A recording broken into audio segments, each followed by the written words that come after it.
This program is being made possible in part by MyFit Foods. It's time to treat your body right. Located at 2543 Pacific Coast Highway at the number 310-257-9175. Stop by and tell Bryan again you saw this on Torrance's Channel 22. Today, the City of Torrance continues its long-standing tradition of honoring the military during the Armed Forces Day Parade. This year's honored branch is the U.S. Air Force. Our Grand Marshal is Secretary of the Air Force, Michael B. Donley. March along with us as retired, active, and future members of our military are recognized. Welcome to the 53rd Annual Armed Forces Day celebration. Right on schedule, we see the first part of the Joint Service Color Guard coming down around the corner down there. Keep an eye on them. They'll be here very shortly. As we get ready for the units to come by, some of them are going to be coming by fairly quickly, so we want to make sure that we give them all the credit that they deserve. There's a couple of things I'd like to point out to you as the first of the units start to get here. You're going to see some young Boy Scouts, Girl Scouts, Cub Scouts, Brownies. They will be carrying numbers. For people who have a program, that number corresponds to the unit that they will be walking beside. But these young scouts, many of them have never walked this far before in their young lives. So let's be sure and give the scouts a really big round of applause when they come by. There are also a couple of scouts who will be following the horses when they come by, and you can imagine what the thrill of what they're going to be doing. Breaking into show business, you got to start someplace, right? We also want to give a great big round of applause, and I'd ask you to join me right now for all of our police and fire folks. They are absolutely phenomenal. We're going to see them throughout the day, and just in case we don't have a chance to once again recognize them, we wanted to do it today. Now, in case you're wondering how these aircraft do such a phenomenal job in passing overhead and right above us, right on Torrance Boulevard, if you look behind me on top of that building over here, you'll see some guys up there. Those are not snipers. Those are air traffic controllers. They're the ones that are up there talking to the airplanes and bringing them in right on schedule.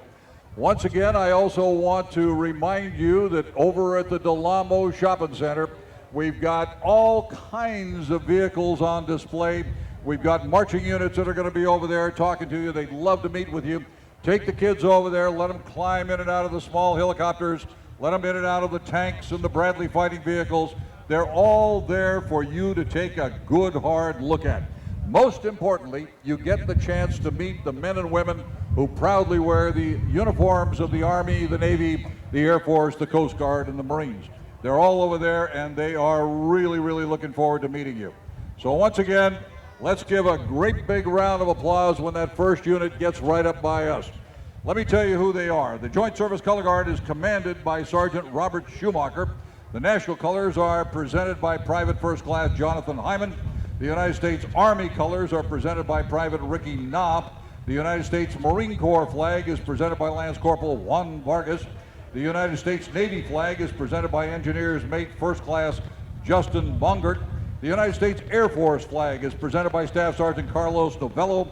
And the United States Coast Guard flag is presented by Seaman Third Class Mark Arthron. The Coast Guard and the Guard protecting the right side of the national colors is Private First Class Thomas Gieb, and the Guard on the left side is Lance Corporal Rudy Serino. So here they come, ladies and gentlemen. A great big round of applause for our Joint Service Color Guard, the lead unit in our 53rd Annual Torrance Armed Forces Day Parade.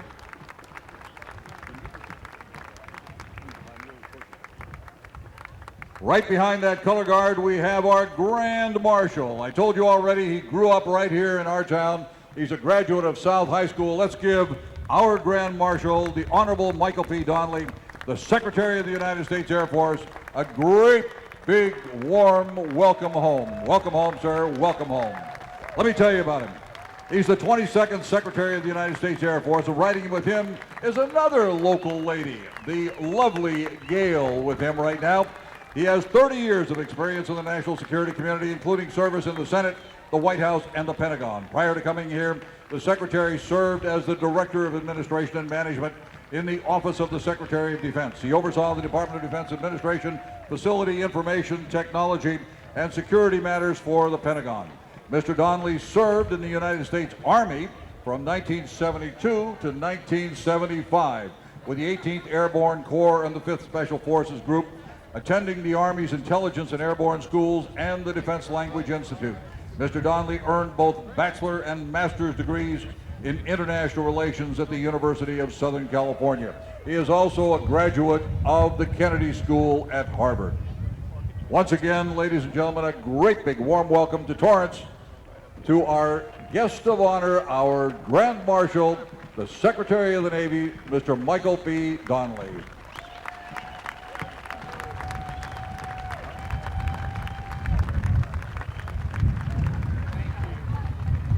And as we all know, this year we are saluting the United States Air Force, so the lead band this year is the United States Air Force Band of the Golden West.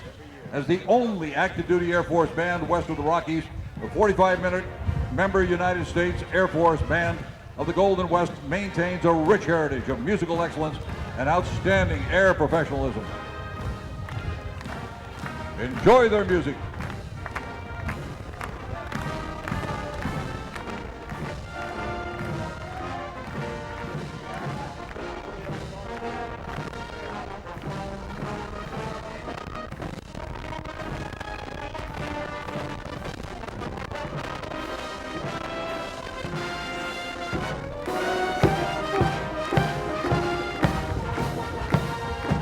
In case you're wondering where you've seen them before, it was probably the Tournament of Roses parade or San Francisco Giants Oakland Raiders games. They have been everywhere. They put on 2 concerts yesterday that were absolutely spectacular. And here he is, ladies and gentlemen, our own mayor, Frank Scotto. Riding with him is his lovely wife, Cindy, and their grandchildren, Allison and Jordan Bell and Oliver, Abigail, and Isabel Scotto. Welcome, sir. Welcome. Next, we have Councilman Bill Sutherland. Riding with him today is his lovely wife, Diana, and Brandon Thompson, their grandson.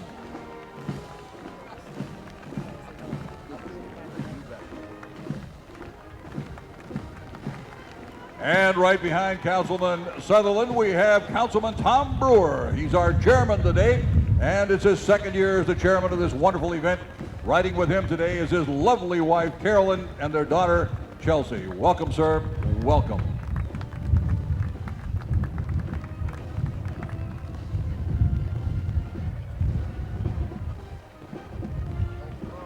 And right behind our chairman, we have Councilman Gene Barnett. And riding with him today is his wife, Linda, their grandchildren, Caleb and Leah Mulling, and Mackenzie and Carly Connor.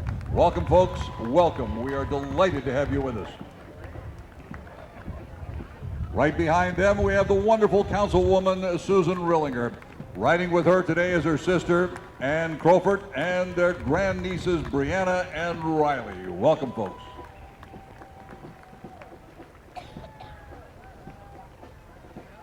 And in this beautiful old Jeep here, we have Councilman Pat Furey. Riding with him today is his lovely wife, Terry, and their grandson, Dylan Casanas. Their driver is Private First Class Anthony Argon, who received the Army Commendation Medal for Valor. How about a big round of applause for that driver? He is assigned to the 101st Airborne Division.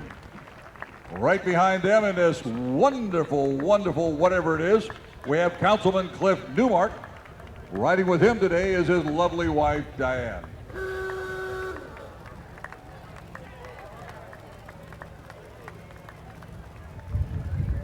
Boy, what a great set of wheels, sir. What a great set of wheels. Let's see if you can do a wheelie with that thing.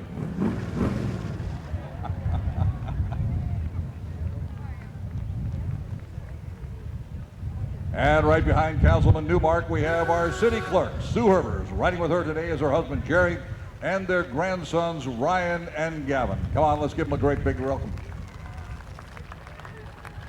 And there goes 2 members of our precision bicycle drill team from the Torrance Police Department. Big round of applause for these 2 officers.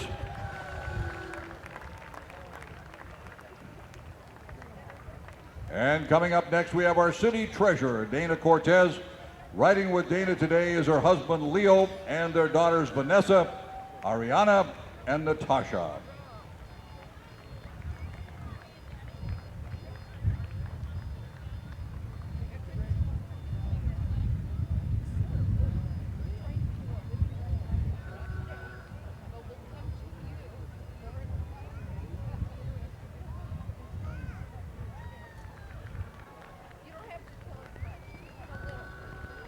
And in this beautiful red Mustang right behind them, we have our own former city councilman who is now a state senator for the great state of California. Will you please welcome Senator Ted Lieu. Accompanying him today is his lovely wife, Betty Chim Lieu, their sons, Brennan and Austin, and the Senator Lieu's mother, Carrie Lieu. Welcome, ma'am. You must be so proud of that young man sitting behind you.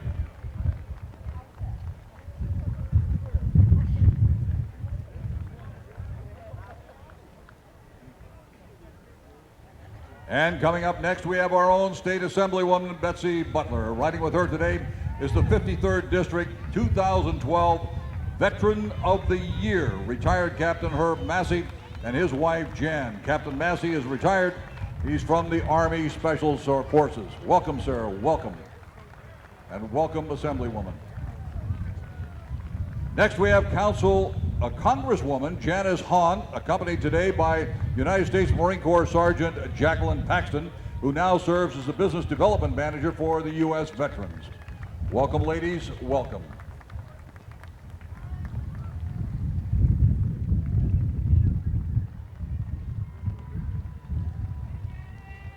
And right behind Janice Hahn, we have another very special lady. Ladies and gentlemen, will you please put them together for our own Congresswoman Maxine Waters. Riding with her today is her husband, Ambassador Sidney Williams. Welcome, folks. We are so delighted to have you here.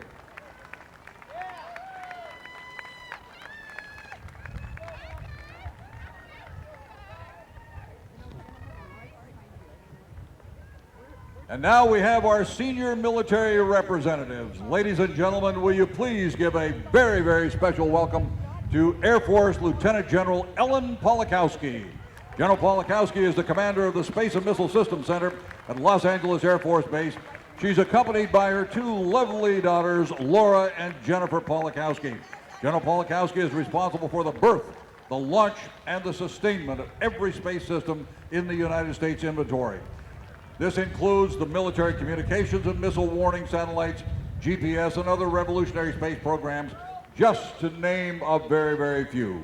General Pawlikowski's military career has spanned a wide variety of technical and leadership positions, making her the ideal commander for the men and women of the premier center for the advancing of national security space enterprise, the Space and Missile Systems Center right up the street in El Segundo.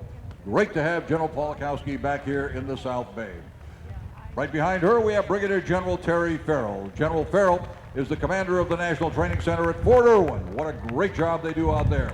His prior commands include commander of A Company and Headquarters Company, 2nd Battalion, 68th Armored Regiment, the 8th Infantry Division in Baumholder, Germany, Mechanized Infantry Observer and Controller for the Scorpion Team, National Training Center at Fort Irwin, Small Group Instructor, Infantry Officer Advanced Course, and on and on. His awards include the Distinguished Service Medal, the Silver Star. So let's give that general a real welcome. Legion of Merit, Bronze Star Medal, just to name a few. Right behind him, we have another very, very special gentleman, our own Major General David S. Baldwin. He is the Adjutant General of the California National Guard. His previous commands were Deputy Commander of the 101st Airborne Division Tactical Command Post and Senior Mentor to the Commanding General of the 201st Afghan Army Corps.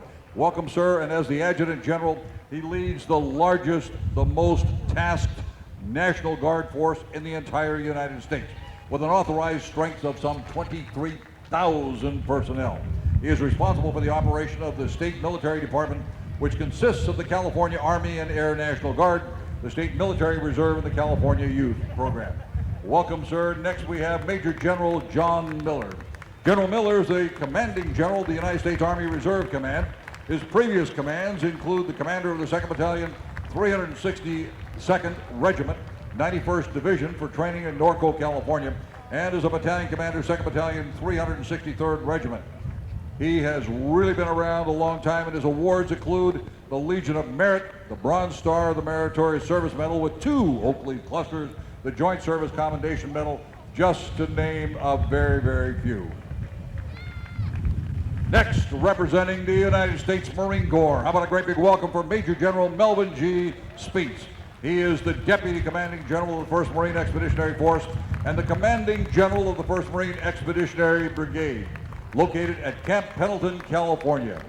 His prior commands include Deputy Director for Strategy, Policy, and Assessments of the U.S. European Command. He was the commander of the Marine Air Ground Task Force Training Command out at 29 Palms in California, and the commander of the Training and Education Command at Quantico, Virginia. His award include 3 Legions of Merit, Joint Service Medal, and the Meritorious Service Medal, just to name a few. What a great man he is. And next, from the United States Navy, we have the very, very distinguished Rear Admiral Michael Shatinsky. Admiral Shatinsky is the Deputy Commander of the Naval Surface Forces, leading the implementation of the Surface Warfare Personnel Readiness Strategy for the Surface Sea Warfare Color. His previous commands include the Harbor Defense Command Unit, where he served in Operation Noble Eagle, and his awards include the Legion of Merit, the Bronze Star Medal, 2 Meritorious Service Medals, 4 Navy and Marine Corps Commendation Medals. Once again, Rear Admiral Shatinsky. Welcome, sir. Welcome to the great city of Torrance. Next, we have from the retired community a very, very special guest. Welcome, sir. Rear Admiral Timothy S. Sullivan. Admiral Sullivan completed a 36-year career with the United States Coast Guard. He retired as the commander of the Coast Guard's Force Readiness Command, whose mission was very, very simply to prepare the Coast Guard's total warfare. He is with us today. His includes, and as far as his decorations go, he has 3 Legions of Merit, Meritorious Service Medals. He has 5 of those. The Coast Guard Commendation Medal, he has 3 of those. The 9/11 Medal and the Coast Guard Achievement Medal. Welcome, a great big welcome. Ladies and gentlemen, please, for Rear Admiral Timothy S. Sullivan, United States Coast Guard, retired. Welcome, sir. Welcome. Now we see the beginning of the prologue. Ladies and gentlemen, will you please welcome, under the direction of Tom King, your South High School Spartan Marching Band. Again, our Grand Marshal graduated from this great school.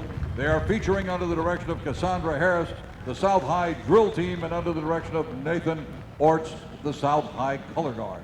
This year, the South High School Spartan Band has been recognized by the Southern California Judges Association as the top marching band in the state of California. They have performed throughout the United States and Europe, and they will be performing in Paris, France next April. Come on, folks, let's give a great big welcome to the South High School Spartan Band and Color Guard.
Boy, you talk about a sharp drill team. Look at this.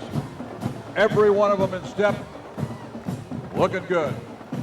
Your South High School Spartan Band on parade.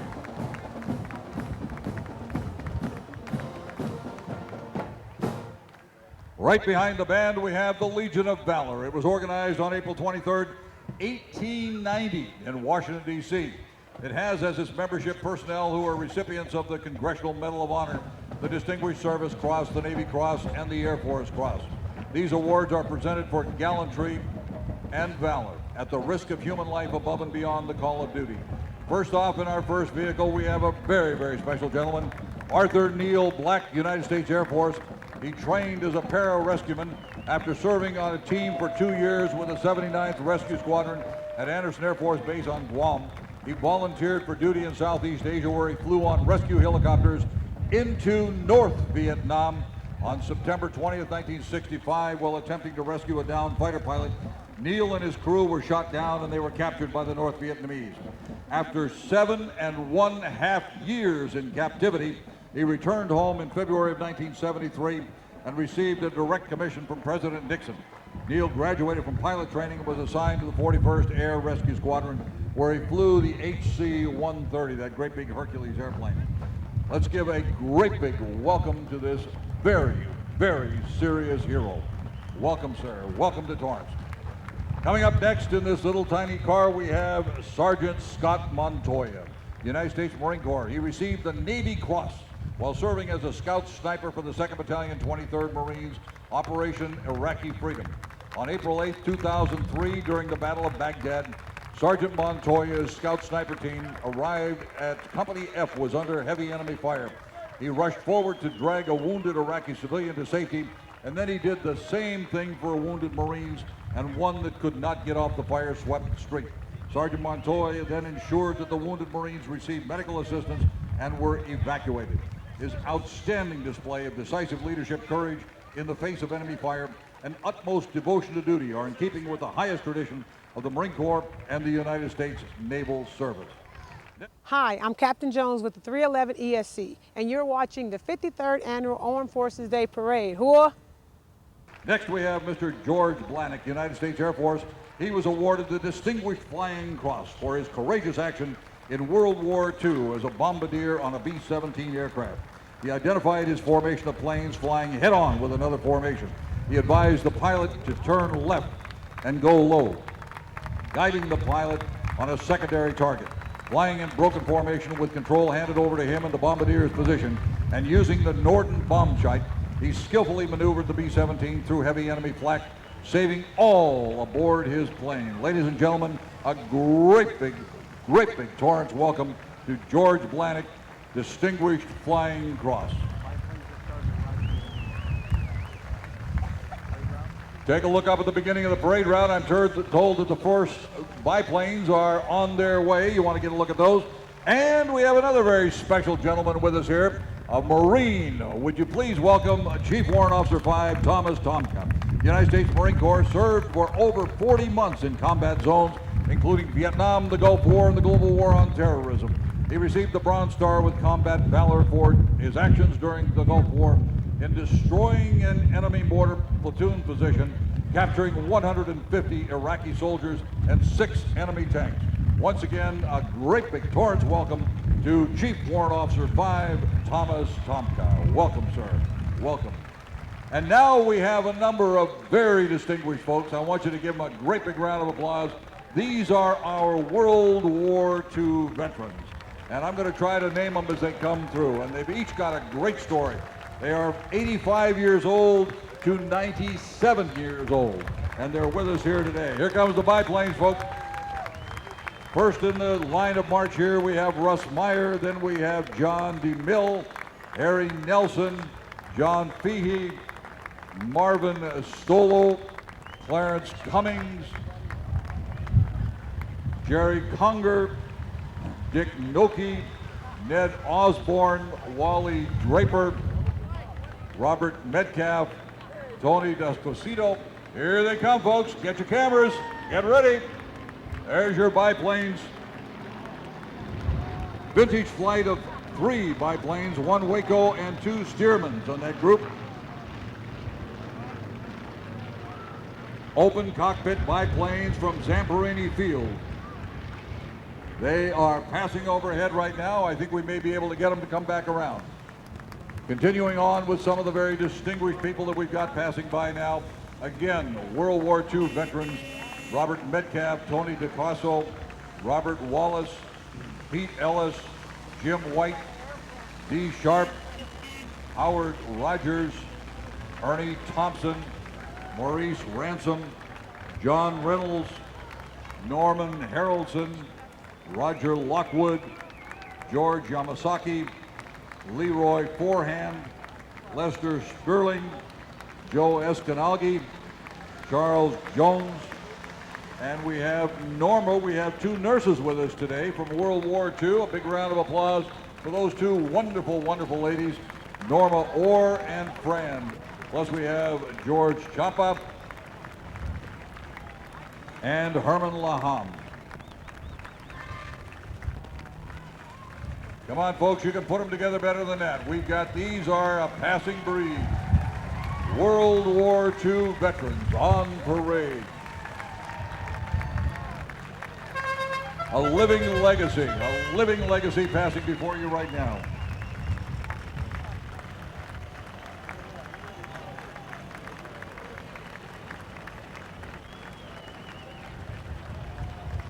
The biplanes are turning around and they will be making a second pass. In case you didn't get a picture of them, you'll have a chance now.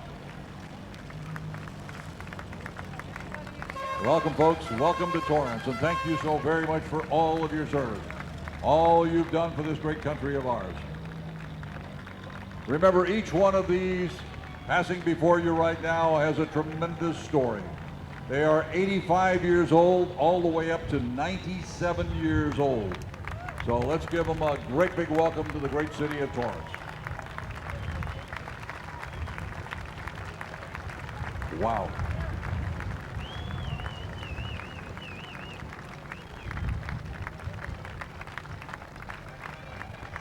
Here they are, folks. Your United States history on parade.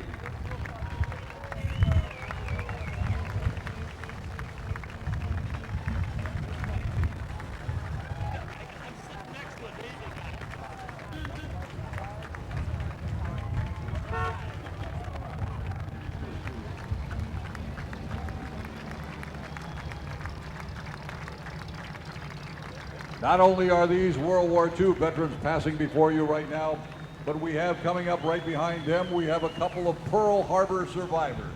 We'll tell you about them as they get closer.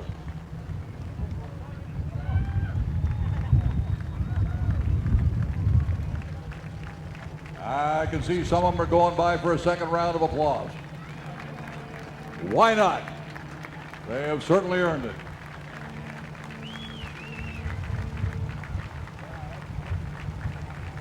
And right behind this great big 2x4 here, we have a Pearl Harbor Survivors Association. At the time of the attack, there were approximately 85,000 military personnel on the island of Oahu, Hawaii.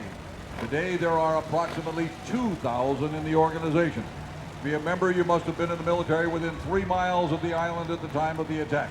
The Pearl Harbor Survivors has chapters within every state of the Union. Riding today are survivors Dick Coulter, who turns 90 years old, and he served on the USS Ogallala, and Leonard Bugnola of the USS Shaw. So let's give these two outstanding members of World War II Pearl Harbors Association, let's give them a great big welcome to the great city of Torrance.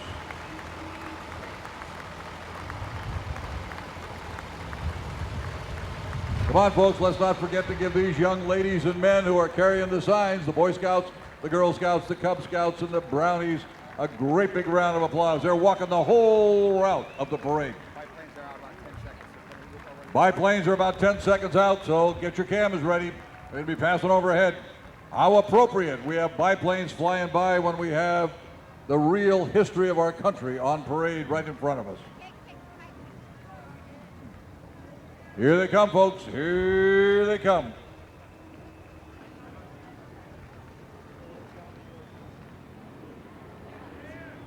All right. Once again, we have a vintage flight, 3 biplanes, 1 Waco and 2 Stearmans passing overhead right now. These are our local planes. They're flying right out of Zamperini Field right here in Torrance. Coming up next, we have former prisoners of war. And the first is one of the most famous veterans of World War II in the entire country. He is Louis Zamperini himself. How about a great big round of applause for this phenomenal gentleman coming by. He's a former Torrance resident known as the Torrance Torpedo. Graduated from Torrance High School, he joined the U.S. Army Air Corps, serving in the South Pacific on a B-24 bomber known as Superman. His plane went down in May of 1943 during a search and rescue mission 800 miles south of Hawaii. He and 2 other survivors drifted for nearly 2,000 miles in 47 days until they were found and imprisoned by the Japanese Navy for 2.5 years. He endured mental and physical abuse, being freed at the end of the war, 165 pounds when he went in, 70 pounds when he came out. And he's with us today. Lewis comes home a hero. He was promoted to captain. He was awarded the Air Medal with 3 Oak Leaf clusters, the Purple Heart, the Oak Leaf cluster, the Philippine Liberation Medal, and a number of other very, very prestigious medals. He wrote a book called Devil at My Heels, and there's another book out on the #1 bestseller right now, Unbroken. And there he is, ladies and gentlemen, passing before you right now, Louis Zamperini. Right behind him, we have Tech Sergeant Richard Peterson, Torrance resident since 1956. He entered the Army Air Corps in December of 1940 as a radio operator and a gunner on a B-24 bomber. He was shot down in December of 1943 with 1 mission left to go to complete his term and return home. Became a prisoner of war at Stalag Luft 4 and 6 in Germany. The survivor of an 86-day forced march, staying 1 step ahead of the Russians. He was 103 pounds when he finally got out. Next we have Robert Brigham, private in the First Class Army. He landed on Omaha Beach. He was captured and he served when he got out. Next we have Ken Hewley, retired colonel from the Air Force. He flew 554 missions. Right now we have Madrona Middle School marching band passing by.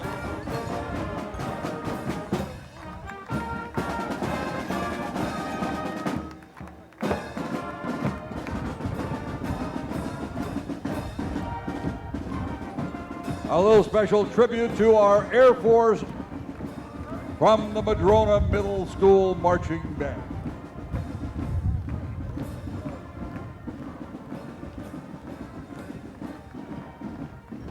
And here they come, ladies and gentlemen, the Gopher Broke Regiment. We want a special welcome to the 100th 442nd Veterans Association.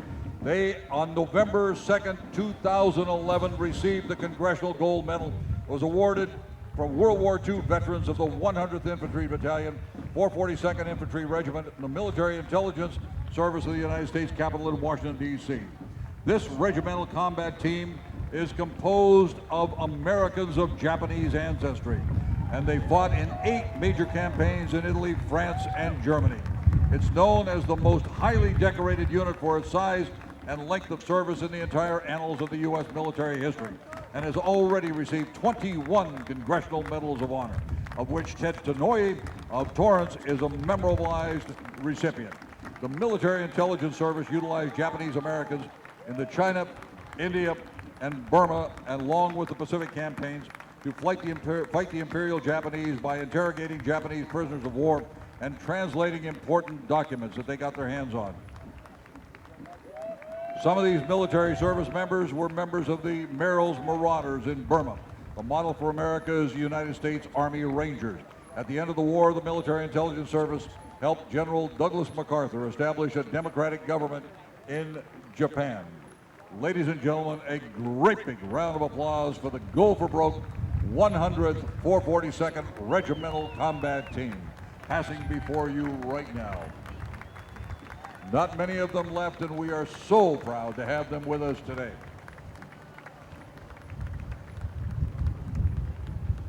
Right behind them, we have the Montfort Point Marine Association. What a great organization they are. The Montfort Point Marines are forerunners of today's modern Marine Corps. From June 1942 to September of 1949, 20,000 black Marines trained at a separate boot camp at Montfort Point at Camp Lejeune in North Carolina. During World War II, every Marine amphibious landing except Guadalcanal, black Marines were in direct support of those operations, and they received many, many battle citations for their heroic actions. As General Alexander Vandergrift, the Commandant of the Marine Corps, referred to them as the chosen few. They are no longer on trial. They are Marines. The Montfort Point Marine Association Incorporated, the original Montfort Pointers, will be receiving the Congressional Gold Medal during an operation with the President of the United States later this month. Ladies and gentlemen, a great big welcome for the Montfort Point Marines on parade.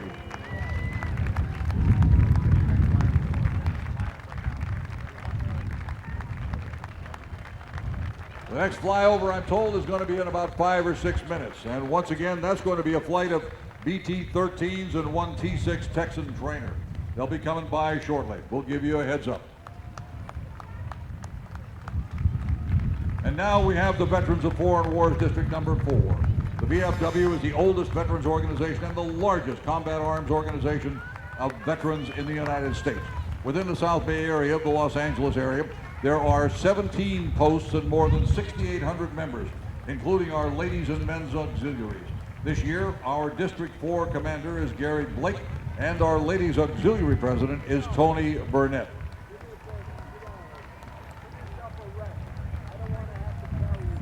Here they come, folks, the VFW on parade.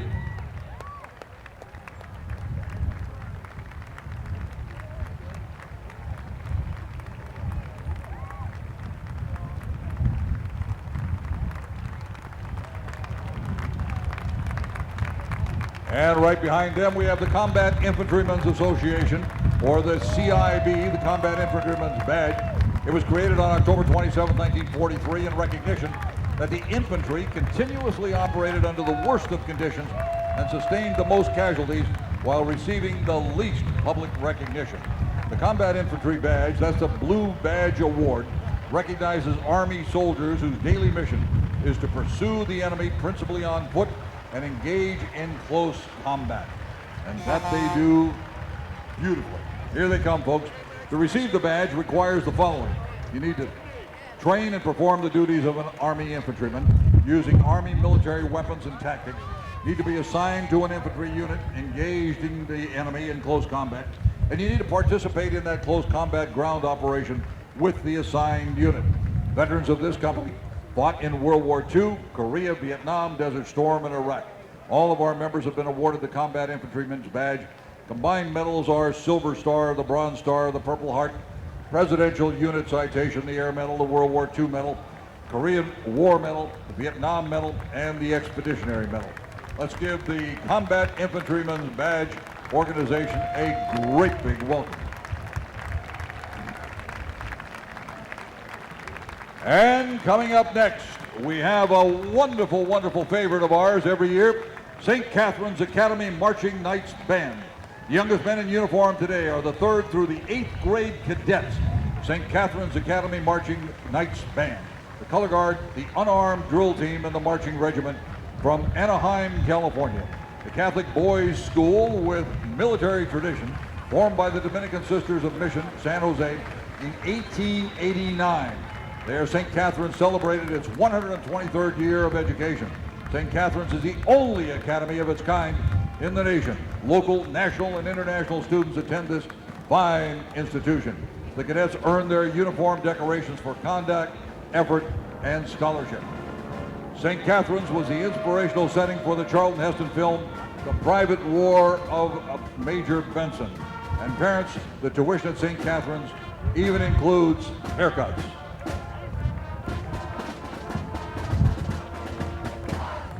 Come on, let's give St. Catherine's a great big welcome back to Torrance. We are so delighted to see these young people once again this year. And now we have another very special organization of veterans, the Vietnam Veterans of America, South Bay Chapter number 53. The Vietnam Veterans of America, South Bay Chapter is thrilled to once again be participating in this great Torrance Armed Forces Day Parade. They've been providing service to veterans at the local community level for over a quarter of a century. As the only veterans organization specifically chartered by Congress to serve Vietnam veterans and their families, it equally provides assistance to veterans of all wars, past and present, and their injuries and illnesses. They honor highly those who are currently serving in the United States Armed Forces. Their handling and their founding principles for the Vietnam Veterans of America is never again will one generation of veterans abandon another. A great big welcome to these outstanding men who served in Vietnam. And for those that never heard it before, we say from the city of Torrance, welcome home, gentlemen, welcome home. God love you.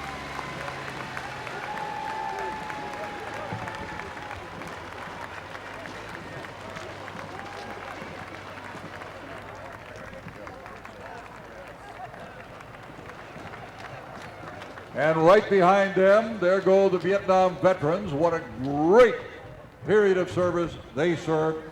And now right behind them, we have a whole big crop of brand new members of the armed forces.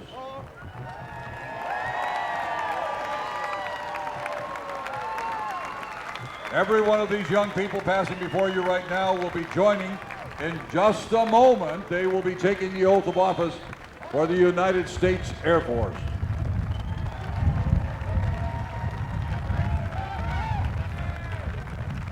We have 150 young people who will be sworn into their new branch of service by the Secretary of the Air Force. It doesn't get any better than this, folks. 30 years from now, 40 years from now, when some of these folks are retiring, they will remember the big swearing-in ceremony on the main street in Torrance, California, and the oath of office was the oath of enlistment administered by the Secretary of the Air Force. Not bad, they turned.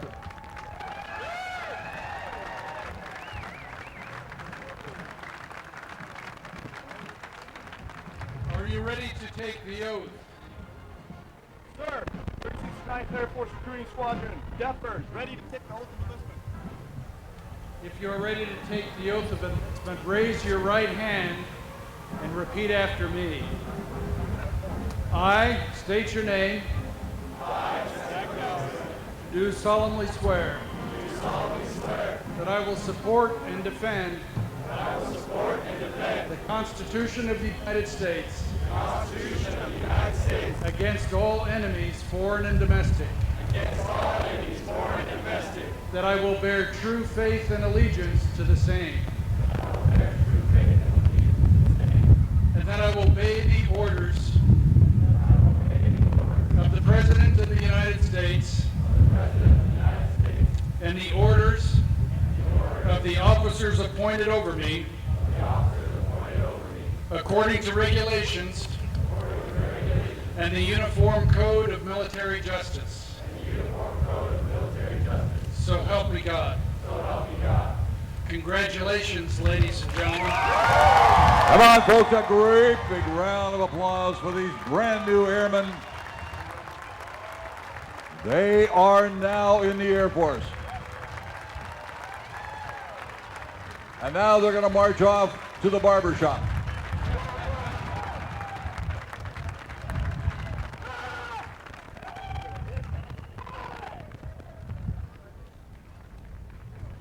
Well, some of them got it right.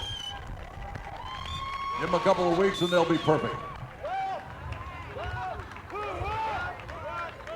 Once again, folks, a great big round of applause for 150 brand new airmen. Welcome to your United States Air Force.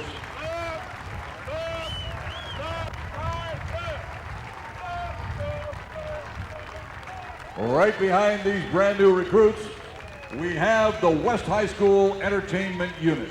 West High School Unit is one of the most widely traveled musical organizations in the Western United States. They have performed in 16 foreign countries and travel to Europe every 4 years. This outstanding group has performed for the National Football League in Europe as well as the United States and was also selected as the first official band and drill team for the 1984 Olympics held in Los Angeles.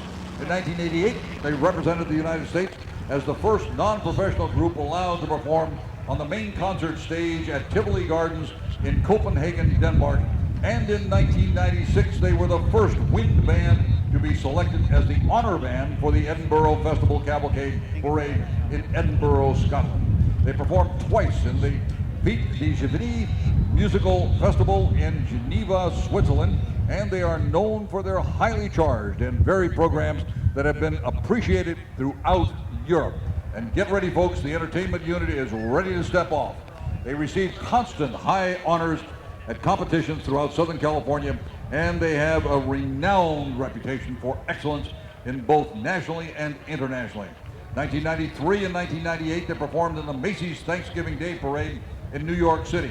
In 1995, they marked their 4th appearance in the Tournament of Roses Parade in Pasadena.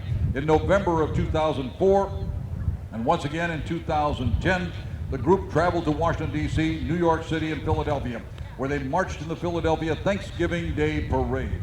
In 2007, the unit traveled to Spain, France, Italy, Switzerland, and Germany. In 2013, the entertainment unit will be returning to Europe to visit the countries of France, Belgium, the Netherlands, Germany, Switzerland, and Italy. Also, West High School will be celebrating its 50th anniversary on September 21st and 22nd. Ladies and gentlemen, let's give a great big welcome to the West High School Entertainment Group on parade.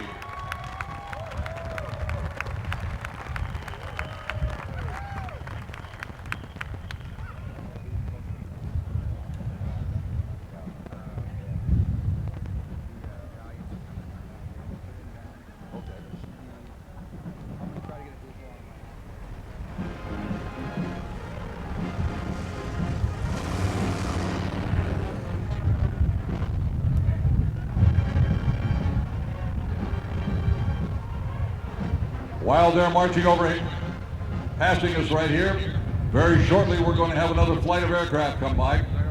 20 seconds, look down the parade route, you'll be able to see them. Flight of 2 T-6 Texan trainers.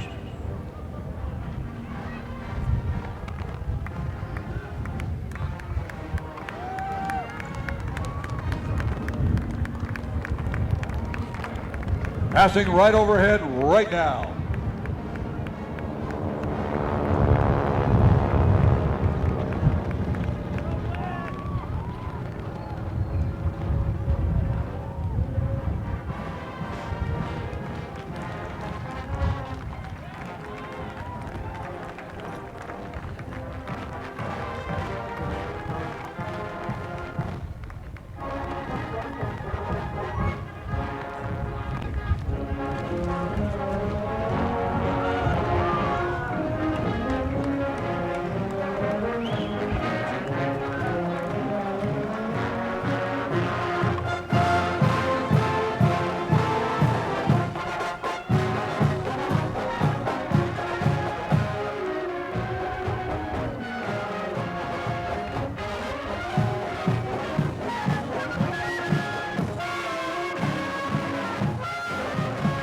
Aren't they fantastic? Once again, the West High School Entertainment Unit on parade right here in Torrance, California.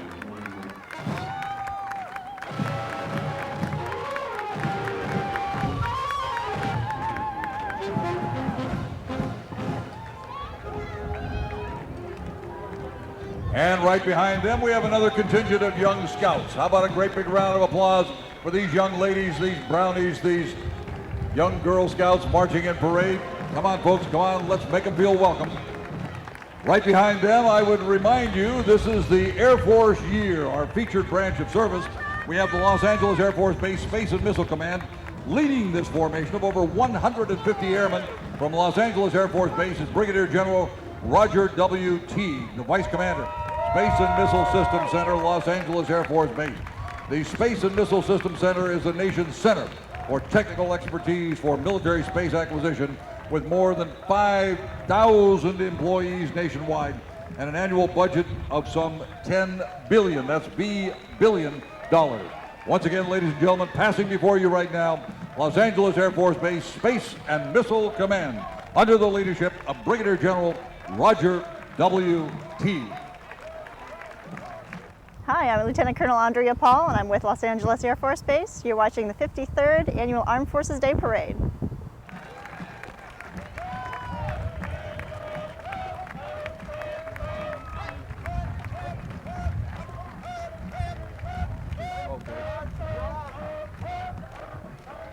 And as the Air Force passes in front of us, we're only about 30 seconds away from another pass for those T-6 Texan trainers.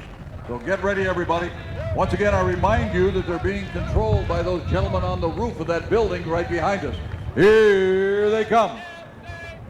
Aha!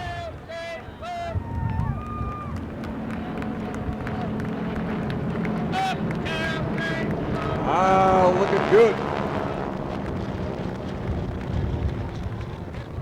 And coming up next, we have the Edwards Air Force Base, serves as the Air Force's center of excellence for the United States and its allies for conducting and supporting research, develop, test, and evaluation of aerospace systems from concept to combat.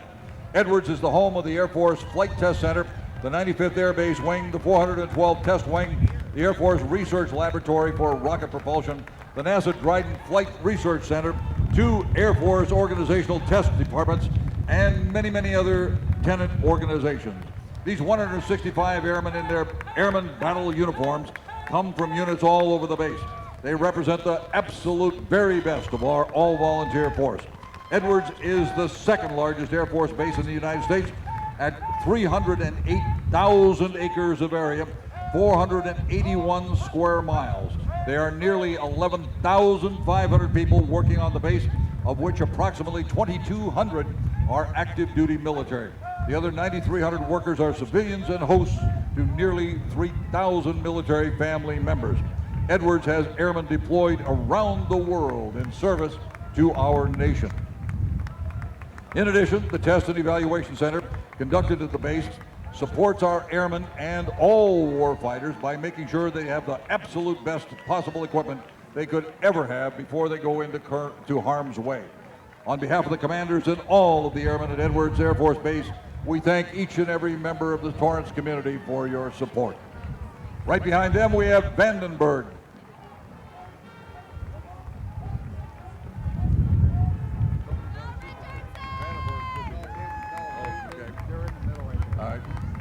The Vandenberg Air Force Base representatives have just passed by, and now we have Richardson Middle School Band and Color Guard. They're from Torrance, California. Richardson is pleased to be making their annual appearance here in the parade. Keep an eye on these folks, everybody. All the students performing are in grades of 6, 7, and 8.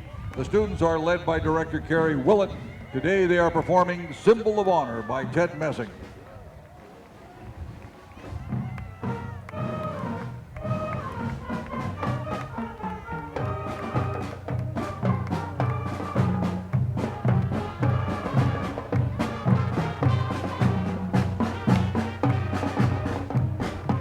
Right behind them, we have the Air Force Recruiting Service F-22 Raptor Fighter Mini Jet.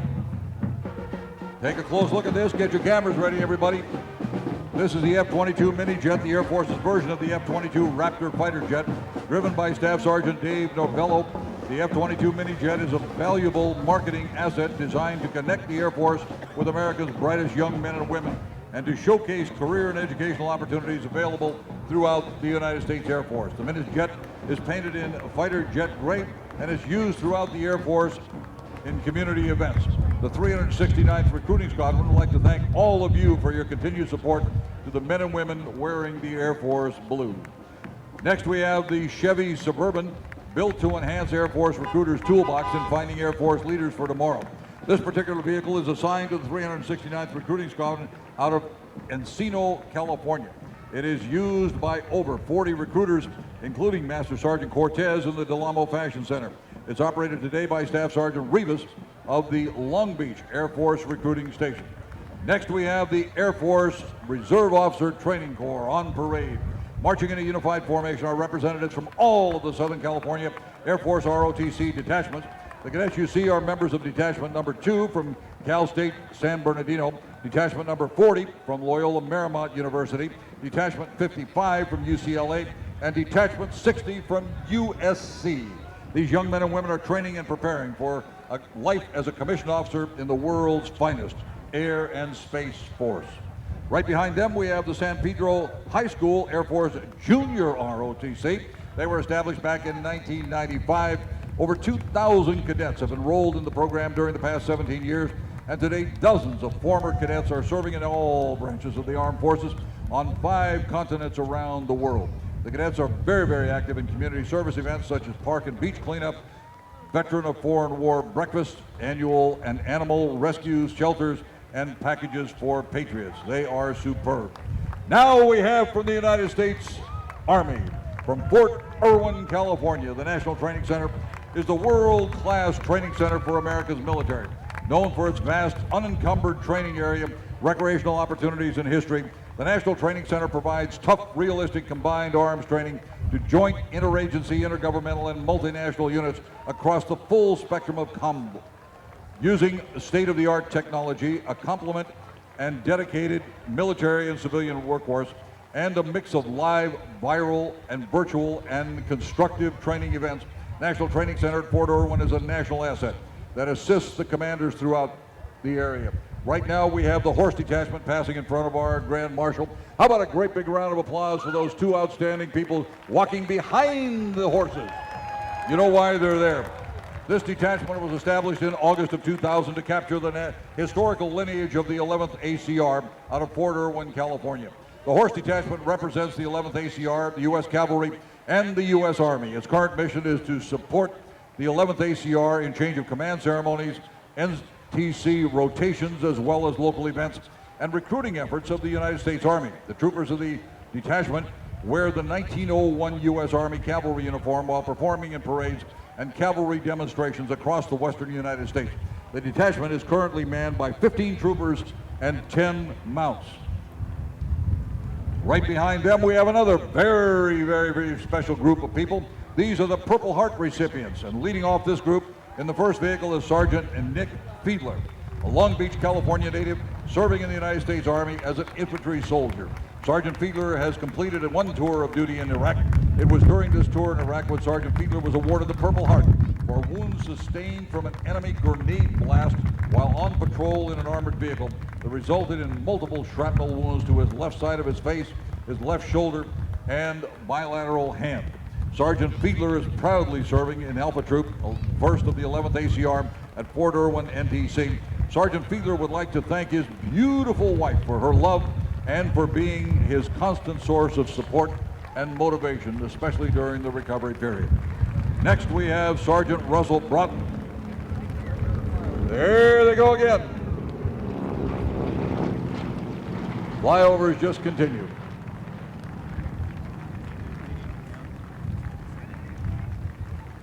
Let me tell you about Sergeant Broughton of Monrovia, Indiana.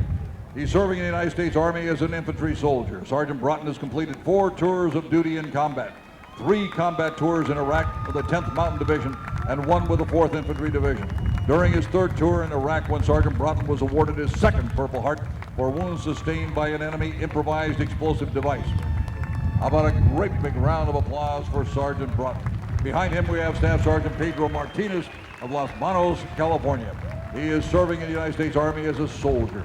Staff Sergeant Martinez has completed 2 tours of duty in Iraq, and it was during his 1st tour of Iraq when he was wounded and awarded the Purple Heart for wounds sustained an enemy mortar attack while on an observation post providing overwatch of the main road that resulted in multiple shrapnel wounds to his right arm and part of his face. A great big welcome, sir. We truly are proud to have you here in the great city of Torrance.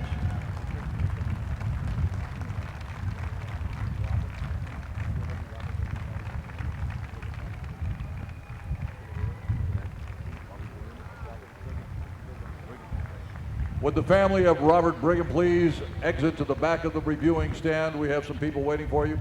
The family of Robert Brigham. Next, we have the 1st of the 11th Armored Army Cavalry Regiment's marching element.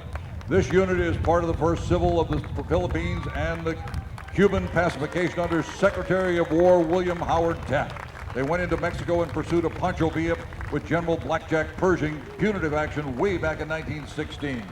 In November of 1944, this squadron entered France and was attached to the 10th Armored Division of the 13th Corps, whose flank the squadron screened during the Corps' sweep from the Ruhr to the Rhine. From 54 to 64, the squadron patrolled the German-Czechoslovakian border as Border Legion, preventing Soviet invasion into West Germany. In Vietnam, this squadron spearheaded Operation Fishhook into Cambodia, surrounding a North Vietnamese logistics center. And in 1972, the regiment entered into Germany, spending 22 years as the frontier of freedom, prepared to defend Germany and NATO against the Iron Curtain forces.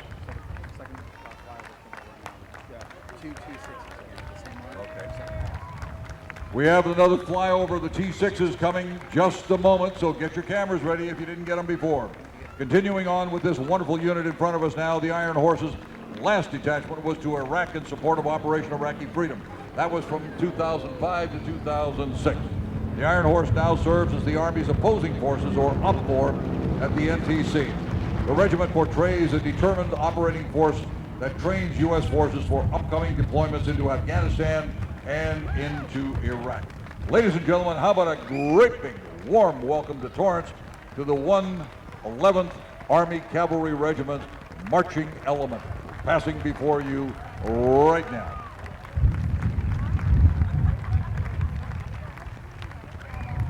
And when you talk about Army units supporting each other, take a look right behind them. We have the 11th ACR M1A1 Abrams main battle tank. It's a third generation main battle tank produced right here in the United States. The M1 is named after General Creighton Abrams, the former Army Chief of Staff. It is well-armed, highly armored, and highly mobile tank designed for modern armored ground warfare.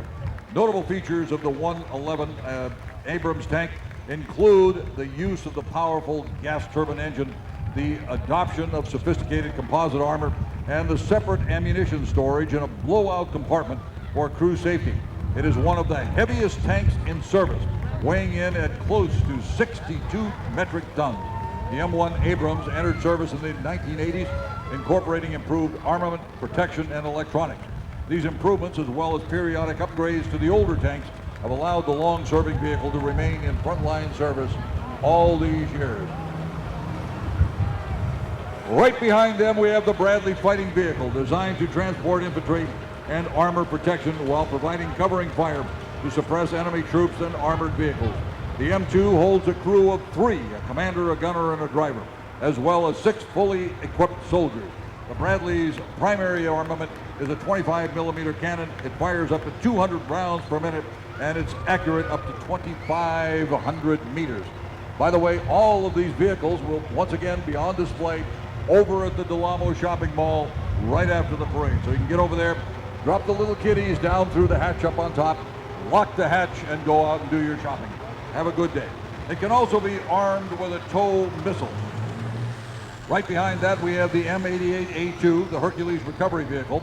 The M88A2 Hercules armored recovery vehicle is a 63-ton armored tracked vehicle that was deployed to recover the M1 Abrams tank.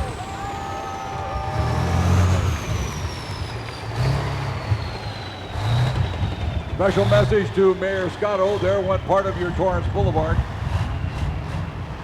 But that's okay, we can fix that. Next, right behind them, we have the High Mobility Engineering Excavator, or HEMI. It can self-deploy and support fast-moving forces.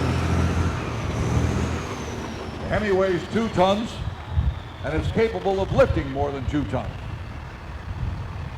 Right behind that, we have the MATV, the mine-resistant ambush-protected all-terrain vehicle.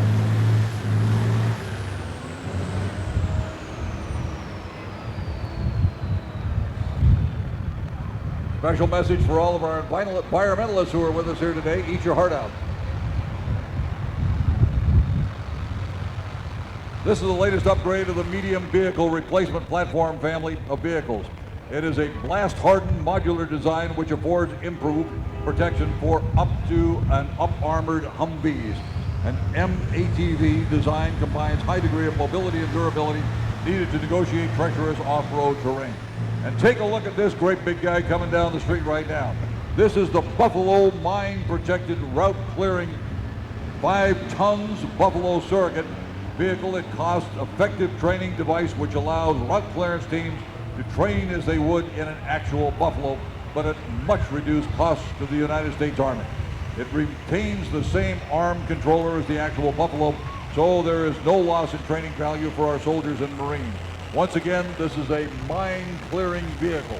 Take a look at the V shape of the hub underneath it to protect it from the improvised explosive devices. Right behind that, we have the M984 Heavy Expanded Mobility Tactical Truck, or the HEMT. It's a wrecker. It's the backbone of the U.S. Army logistics. The HEMT M984 is a wrecker, 8x8 heavy-duty crane and winch. It provides heavy wheeled recovery and crane recovery, tow maintenance, lift assistance to 10 tons and lighter tactical wheeled vehicles. Its lift and tow system can recover disabled vehicles in 2 or 3 minutes. Absolutely phenomenal. And while we have just a moment here, folks, I want to remind you that the Hometown Heroes Banners program is alive and well right here in Torrance. The Hometown Heroes Military Recognition Banner Program is now accepting applicants. When 20 applicants have been received, the first set of banners will be printed and installed on our main street. The Hometown Heroes program brochures and applications can be found in the information booth on public counters around City Hall, and they can also be accessed online in the City of Torrance website. Currently, there are still an opportunity for your hero to be included in the first phase of these banners. So be sure and submit your completed application as soon as possible. For more information, contact the City Manager's office right here in the great city of Torrance. Hi, I'm Sergeant Joe Williams. I'm with the 302nd MPAT out of Bell, California. You're watching the 53rd Annual Armed Forces Day Parade. They are phenomenal, ladies and gentlemen. The Alliance is comprised of the marching band, drumline, color guard, jazz band, and concert band. All of the units of the Alliance compete throughout the state of California, regularly finishing among the top bands in the entire state. They've received multiple awards, including the SCIA State Marching Band Champion in November of 2008. They are phenomenal, so sit back, relax, and listen to Torrance High School Marching Alliance.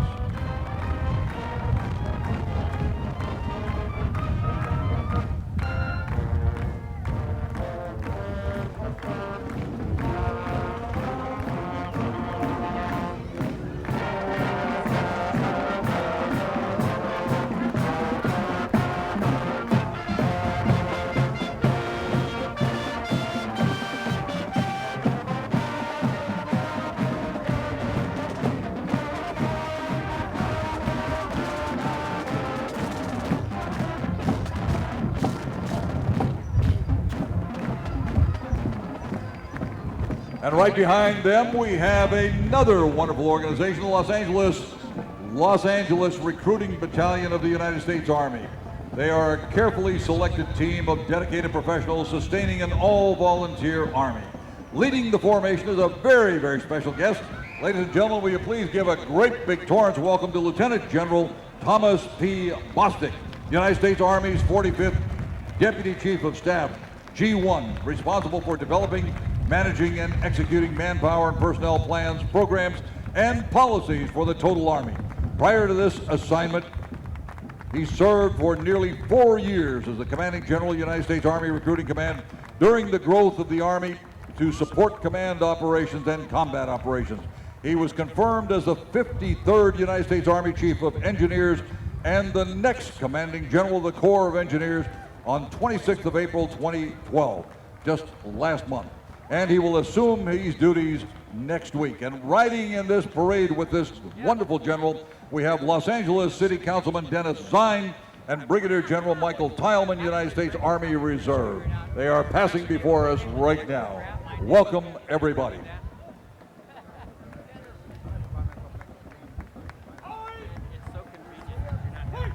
Take a look at these various companies that are passing before you. The Los Angeles Recruiting Battalion is commanded by Lieutenant Colonel Robert Blankenship and Command Sergeant Major Richard Lopez Ramos.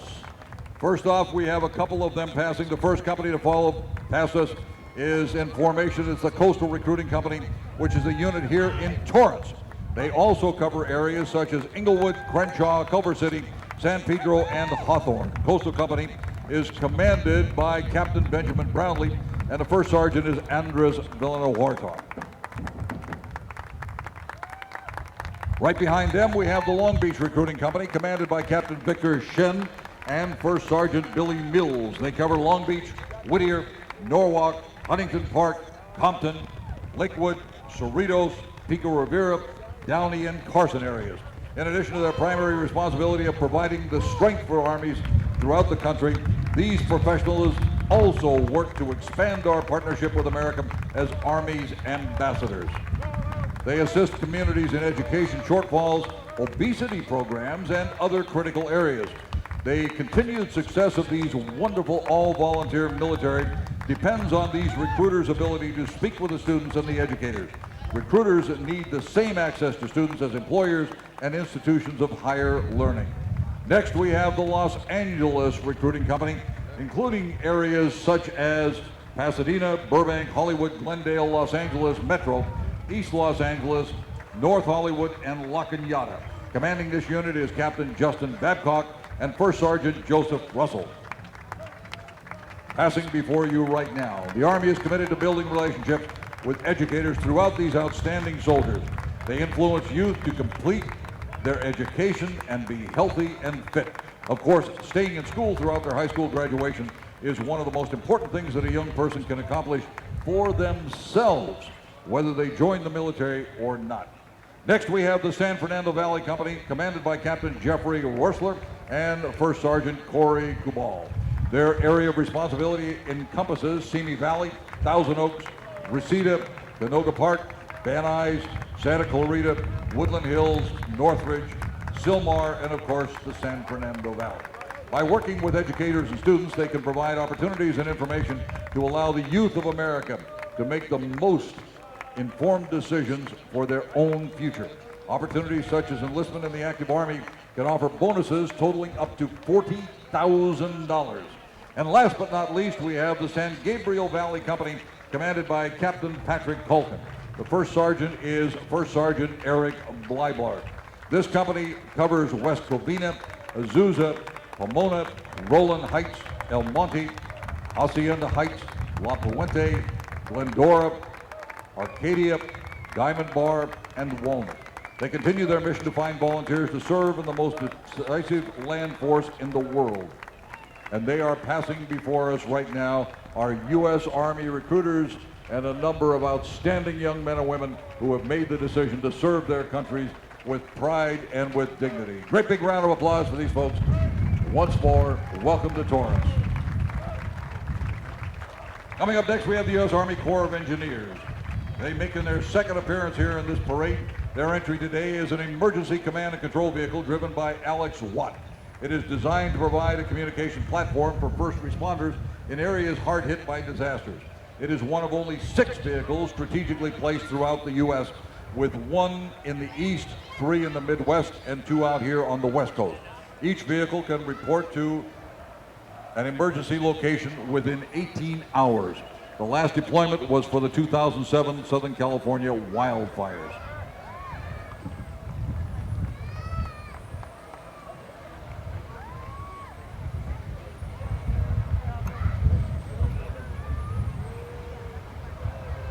U.S. Army Corps of Engineers is the leading provider of water-based recreation nationwide and the second leading provider of recreation on all federally managed public lands. Following the emergency vehicle is Bobber, the water safety dog. Bobber is the Corps' safety mascot. Bobber wants to remind all kids to learn to swim well, don't swim in water over your head, and always have an adult with you and wear a life jacket when you go swimming. That's the message from Bobber. Next, we have the North High School Junior ROTC. This unit is led by Cadet Sergeant Major Alan Tyndall. The color guard is followed by the 5 service flags, led by Cadet First Lieutenant Steve Kwok. Next to the award-winning unarmed drill team, led by Cadet Major Marina Gurgelis, and the award-winning drill team, led by Cadet Sergeant Major Andron Trandall. Last year, this distinguished unit received a VIP visit from the Cadet Command Sergeant Major Herschel Turner. There they are marching before us right now. They're looking good.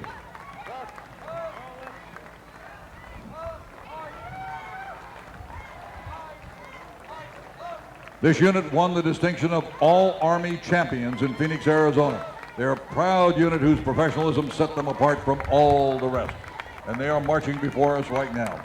Coming up right behind them, we have the West Adams Prep High School Army Junior ROTC, the Mighty Panther Battalion. In a previous all-city competition, they placed 9th in company drill, 6th in unarmed drill, 10th in armed drill, 16th in platoon drill, and 11th in the squad drill. And the 22 schools that competed, they were right there. Their battalion also earned the honored unit designation on their first formal inspection. What a great group of young people.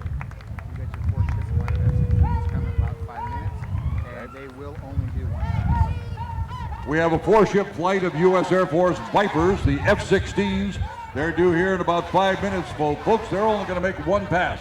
So you'll want to get your cameras ready. We'll give you a heads up before they get here. They will be passing by fairly quickly.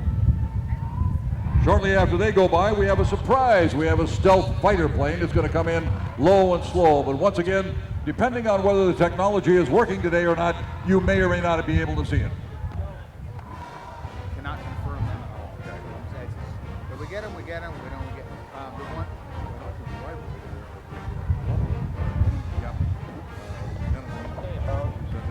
Center bones. 2 minutes out for the F-16. Get ready, everybody. 2 minutes out for the F-16. A 4-ship flight of U.S. Air Force Vipers coming by right here from Fresno Air National Guard.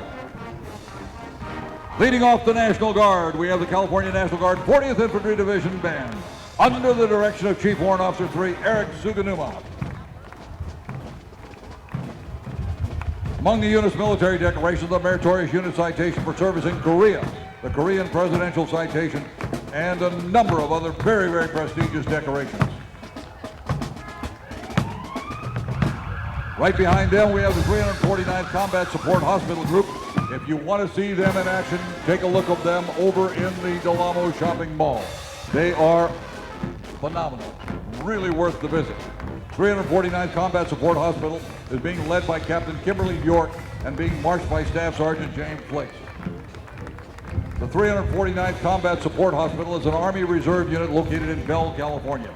349th is a subordinate unit to the 807th Medical Deployment Support Command, Commanding General Major General Chang. They also supported humanitarian missions in El Salvador, Dominican Republic, Guatemala, and the USS Mercy Hospital ship. Hi, I'm Sergeant Andrea Melgoza, and I'm with the 349 Combat Support Hospital. You're watching the 53rd Annual Armed Forces Day Parade. Right now we have the 56th MP Company showing off for us the M1117 Armored Security Vehicle, also known as the Guardian, passing by right now.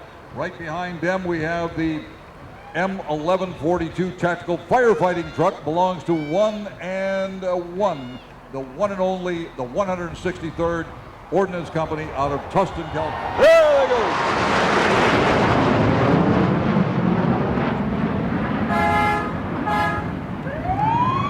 I hope you got that, folks.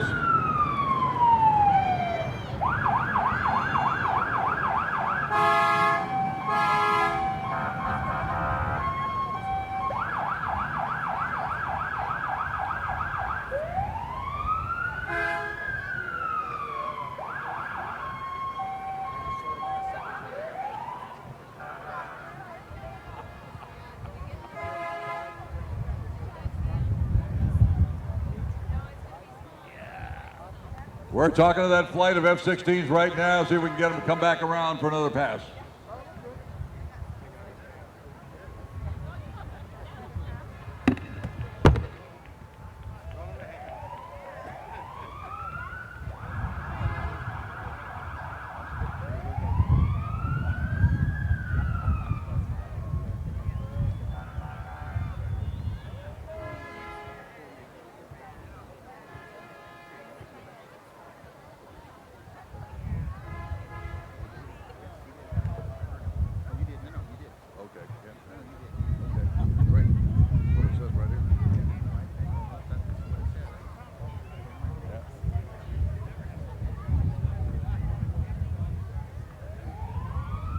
All right, ladies and gentlemen, I understand that stealth fighter is getting ready to line up at the end of Torrance Boulevard. Get your cameras ready. It's going to come by nice and slow. Here it comes.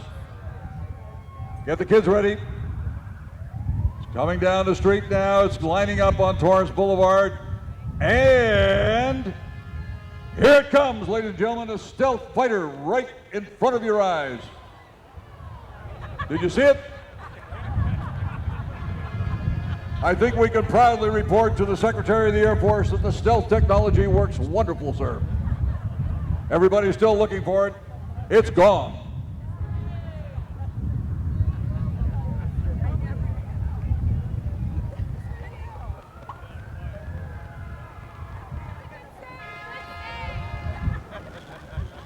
You know, some of us never grow up.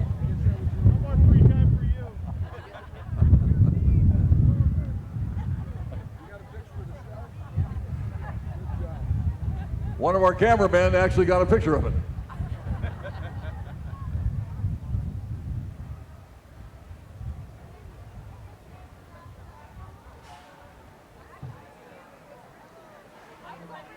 All right, ladies and gentlemen, once again, we have the 730th Transportation Company palletized load system. 730th Transportation Company comes to you from Bell, California. They were stood up in Southern California on September 10, 2010. Its main function is to transport 20-foot containers or Connex boxes. Its top speed is 70 miles per hour. Not doing that right now. And it is capable of a 10-wheel drive.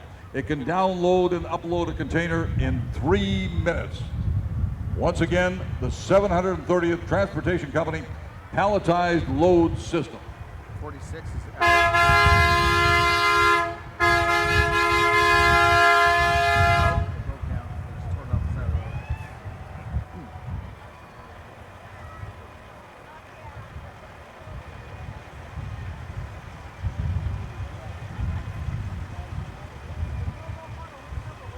I understand our air traffic controllers are talking to that stealth fighter. We've asked them to come by a little slower this time.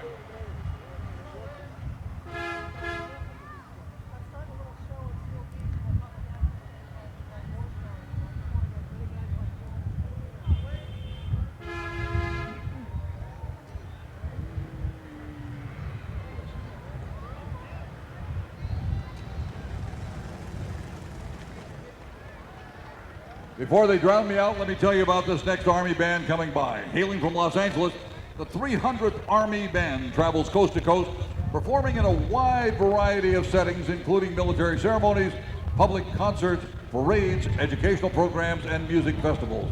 The primary mission of the band is to foster the support of the American people for members of the armed forces, support diplomatic efforts around the world, and to instill in our soldiers the will to fight and the will to win.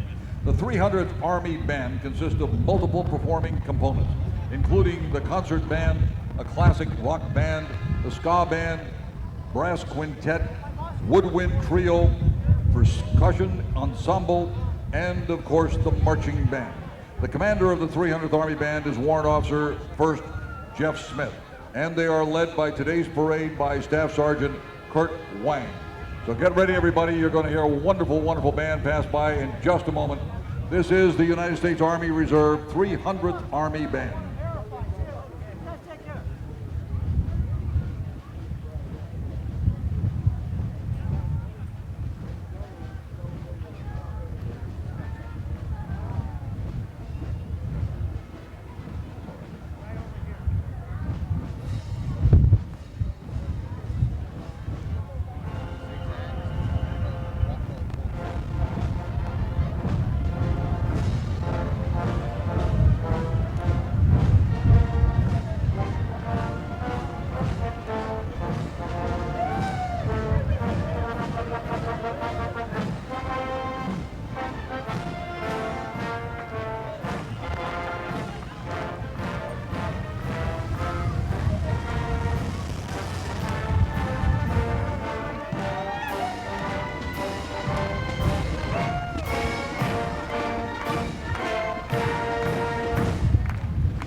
How about a big hand for all these more scouts? We have some more Cub Scouts passing in front of us right now.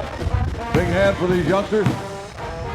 Right behind them, we have the U.S. Army Reserve soldiers from the 304th Sustainment Brigade, activated in September of 2007 at March Air Reserve Base in Riverside, California. The brigade is one of 35 in the United States Army, and it was structured to support the changing combat and support environment. Modular in structure, the brigade's expeditionary capability allows it to readily deploy anywhere in the world and provide sustained logistic support to the warfighter in a joint interagency, multinational environment. Passing before us right now. Hi, my name is Captain Christine Thixton. I'm with the Los Angeles Air Force Base. You're watching the 53rd Annual Armed Forces Day Parade. Next, we have the United States Volunteers Joint Service Command. The United States Volunteers Joint Service Command provides this M998 Humvee cargo vehicle. The unit is based in Long Beach, California, and is comprised of reserve force personnel, retired military members, former military, and patriotic citizens. The unit's primary function is providing final military honors for military veterans at national cemeteries and private burial locations. The The unit also participates in disaster preparedness and emergency operations during declared civil emergencies. This unit stands ready to serve during times of need. And now we have Division number 2 coming up here, the North High School Saxon Regiment and Color Guard. Let me tell you about these outstanding young people. The North High School's Saxon Regiment Marching Band and Color Guard is now a 4-year state championship finalist. This year, the band won first in visual and general effect. The drum line won state championships, and the band and color guard earned the second state championship. They wish to thank all of the patrons and parents and supporters for this fantastic support that you've given this fabulous organization over the years.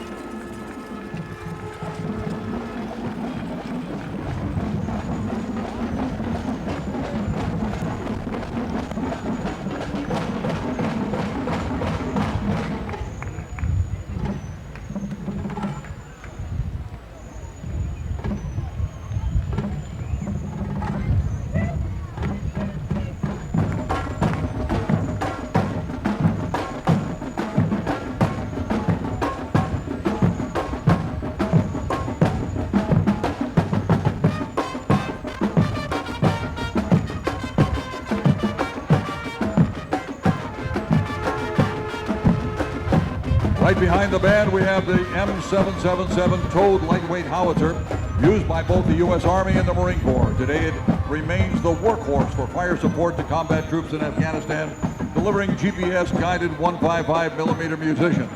The weapon system is able to be towed by a truck as seen here, or it can be externally transported utilizing both CH-53 helicopters or the MV-22 Osprey tilt-rotor aircraft. The M777 howitzer is capable of shooting a 100-pound round up to 25 miles.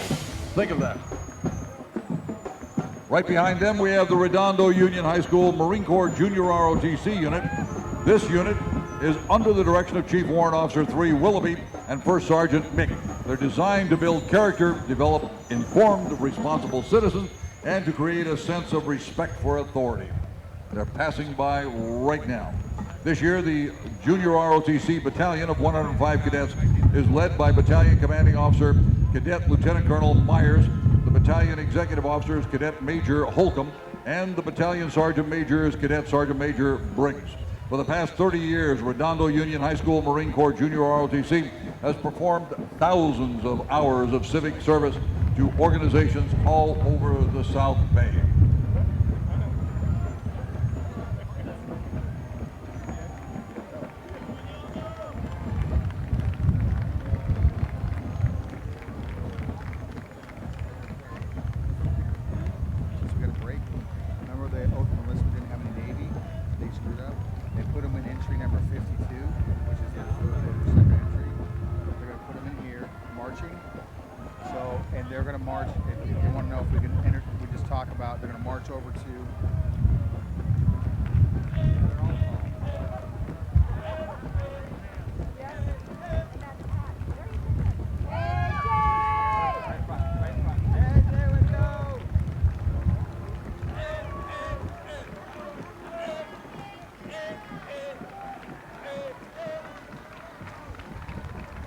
March over the exhibit site, and they're going to have the oath of enlistment by Rear Admiral Shatinsky.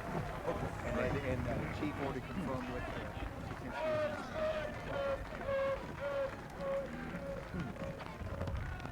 Coming up next, we have the Carson High School Marine Corps Junior ROTC.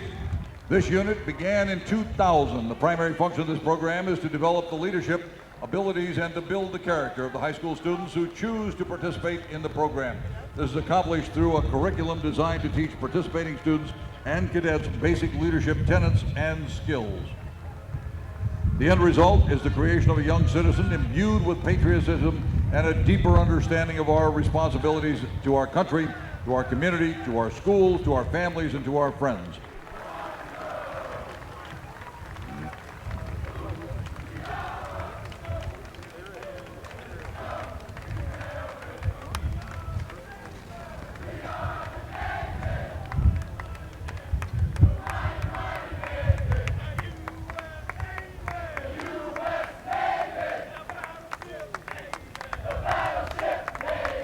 Boy, you talk about pride. Listen to that chant.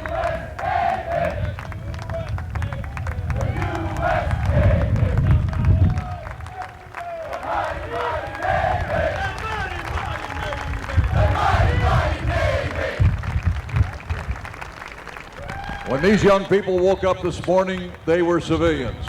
When they go to bed tonight, they will be members of the United States Navy, the finest Navy in the entire world.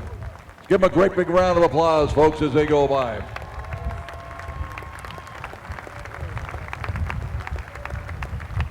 And right behind them, we have a very, very special surprise. You've seen it in this parade before. This is the USS Nevada replica. The battleship Nevada, remember, that was one of several ship models built to show the attack on the naval fleet anchored at Pearl Harbor for the 1970 motion picture Tora, Tora, Tora. The Nevada is presently being restored thanks to the work of the Quarterdeck Society, a nonprofit group which hopes to place her on permanent display in nearby Long Beach.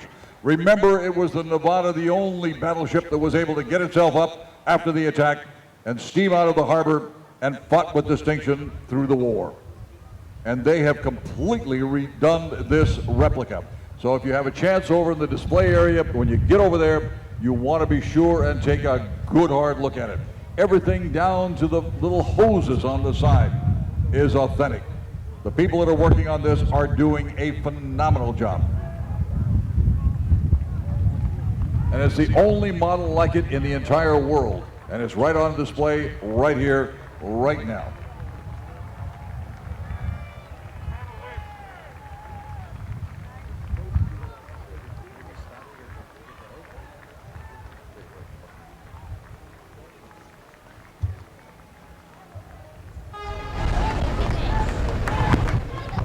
Right behind that phenomenal Tora, Tora, Tora model, we have the Narbonne High School Naval Junior ROTC.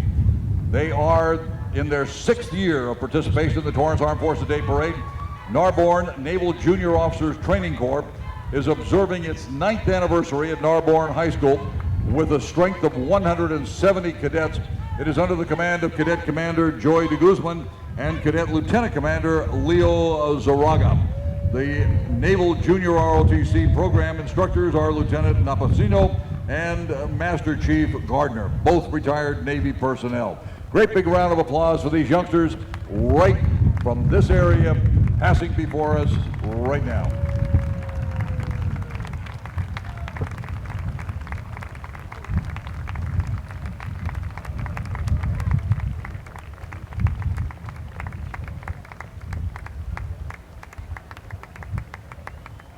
Looking good, folks, looking good.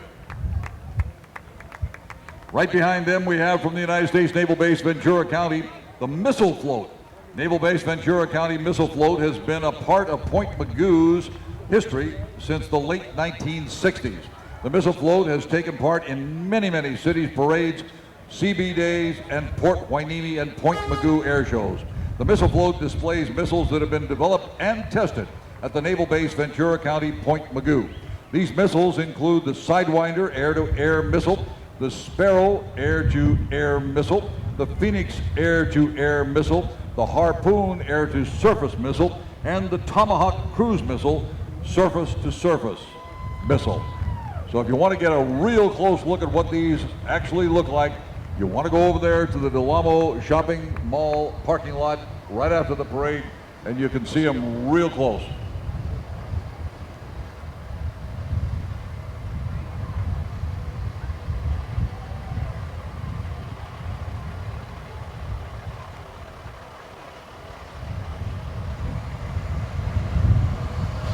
Hi, I'm Navy Chief Petty Officer Anthony Briggs with Navy Recruiting District Los Angeles. You are watching the 53rd Annual Armed Forces Day Parade.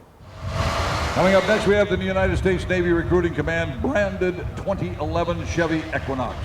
The United States Navy branded Chevy Equinox is from the Navy Recruiting District Los Angeles. Navy sailors dedicated themselves to the welfare of others. The young men and women entering the Navy have a broad understanding of how their service interacts in a global context. The men and women of the recruiting district seek highly qualified men and women to represent both here and abroad the United States and all the fine people that live in this great country. Coming up right behind them, we have the Naval Weapons Station Harbor Security Boat. It's a 27-foot harbor security boat, and it's from Seal Beach Naval Weapons Station. The boat is one of several used to protect the Navy harbor and the warships that dock there. The Naval Weapons Station is the closest Navy base to the city of Torrance. It was commissioned in November of 1944 and today provides munitions, handling, maintenance, and storage services for a majority of the United States Pacific Fleet. Naval security boat on display right here. Right behind them, we have two combined units. We have the U.S. Navy Explosive Ordnance Training Detachment boat, and we have also the U.S. Navy Explosive Ordnance Training Detachment Humvee. One pulling the other.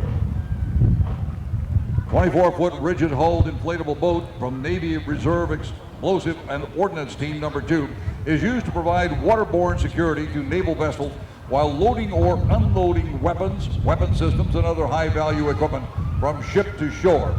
Boats like these are the cornerstone of the Navy's waterborne security rapid response force. And pulling that boat is an Explosive Ordnance Team Number 2 representative from the Naval Weapons Station, and they provide the force protection, security, and delivery support for explosive ordnance, weaponry, and weapon systems throughout the Pacific Fleet. On parade right now from the United States Navy, passing before you. Right behind them, we have a very special unit. Will you please welcome, very shortly, Torrance's very own Bishop Montgomery High School Night Band back in the parade after a decade-long break.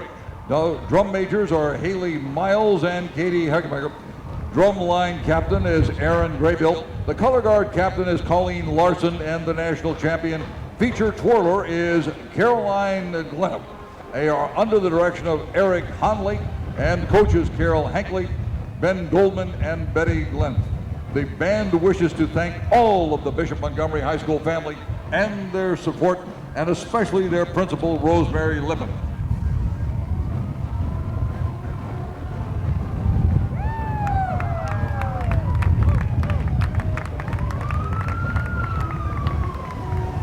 Come on, folks, a great big welcome back to the Bishop Montgomery Knights.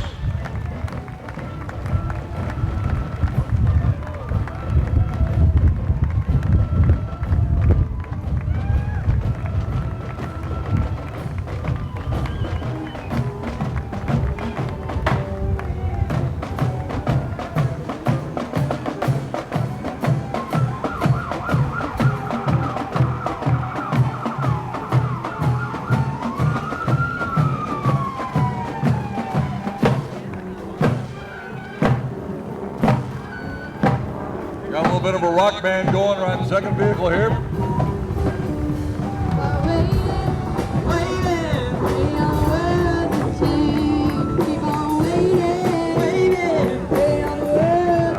Sounding good, sounding good.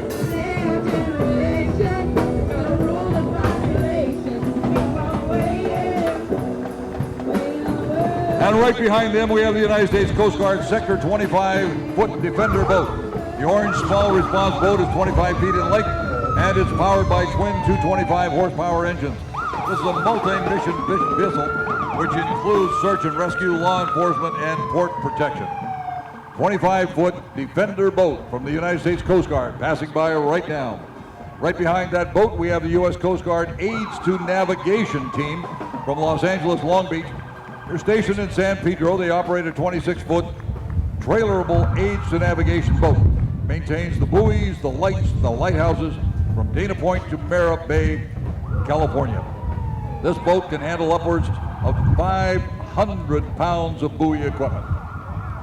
Once again, they maintain all of the equipment between Dana Point and Morro Bay. They're passing by right now.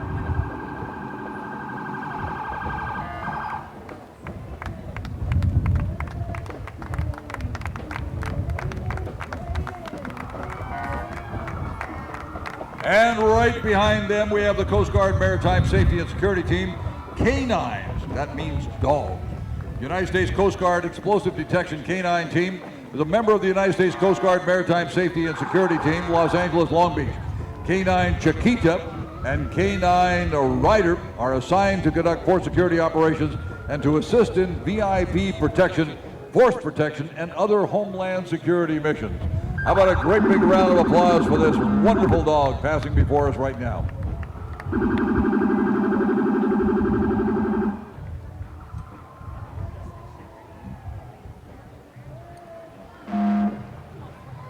I'll bet you didn't know the Coast Guard had dogs like that. They are on parade right now.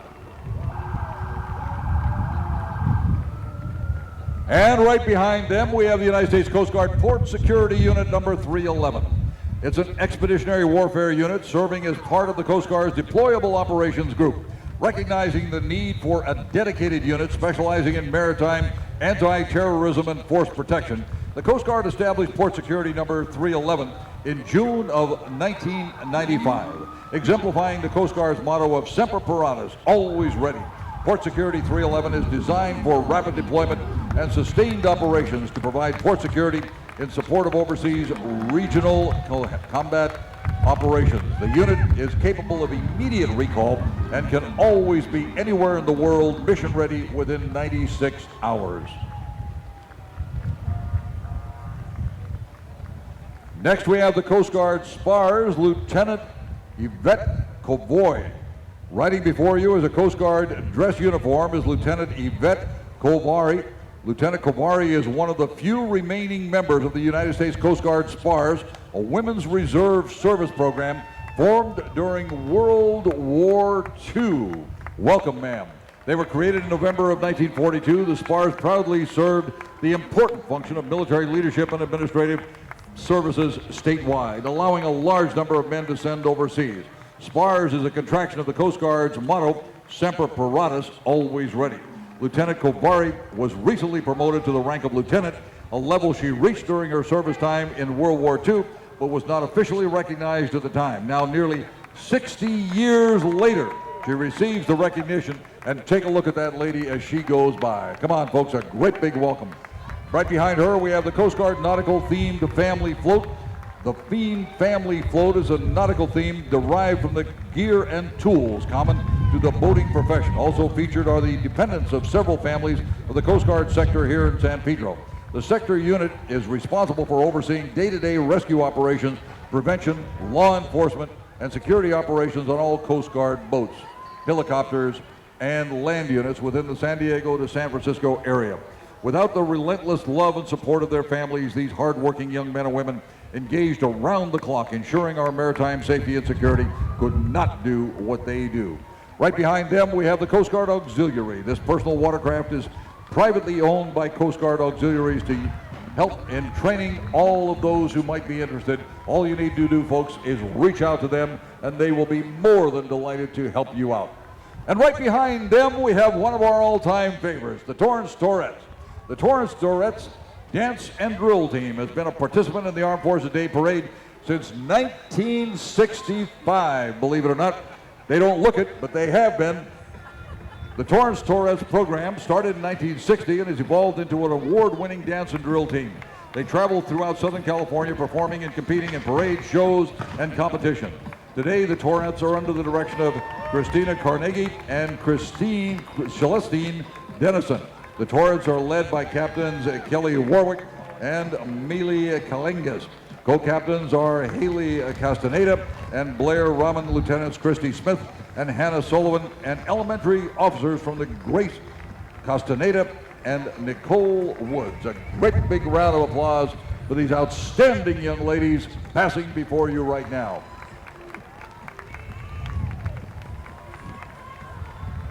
And finally, closing out our parade, one of our all-time favorites. Here they go, there they go, okay. They are the 1st North Carolina Cavalry Civil War Reenactors. They are a Civil War reenactment group which provides living history presentations to schools, museums, and Civil War events throughout California. They're under the command of Captain Jim Ellingson and Lieutenant Paul Lewanski. We're proud to honor the Americans, both North and South, who fought in this costly war some 150 years ago.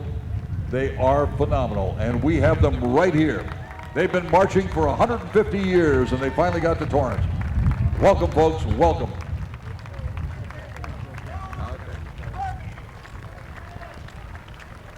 And right behind them, we have a unit that is finally catching up with us. It broke down a little bit earlier, but they're here with us. We are so proud that they got themselves rolling. Unit number 46. They are the United States Marine Corps Armored Humvee, an up-armored, high-utility, multi-wheeled vehicle. You're never going to stop those Marines. Regardless of what happens, they're going to be there. Welcome, folks. We are so glad to have you. Well, it is an honor to be here to celebrate Armed Forces Day back home in Torrance. And I want to thank Mayor Scotto, the City Council, all the city officials from Torrance, Chief New and others, for the time and effort that's been put into this great event. And on behalf of 690,000 airmen and their families, as well as the soldiers, sailors, Marines, and Coast Guardsmen represented in this event that are part of the joint military team, we thank you for recognizing the service of our men and women in the armed forces. Following up and closing out the parade, the two members of the Torrance Police Department Motorcycle Drill Team. Come on, folks, let's give them a great big round of applause. These are the guys that we rely on every single day in this great city of Torrance. Ladies and gentlemen, that concludes our parade, our 53rd annual Torrance Armed Forces Day Parade. We can't thank you enough for joining us out here. Once again, we hope to see you again right here, Armed Services Weekend, next year for number 54. Once again, we thank our Grand Marshal for coming out here and joining us. We thank the members of the Torrance City Council and our wonderful, wonderful Mayor, Mayor Frank Scotto. God bless you, everybody. Drive safely and be careful.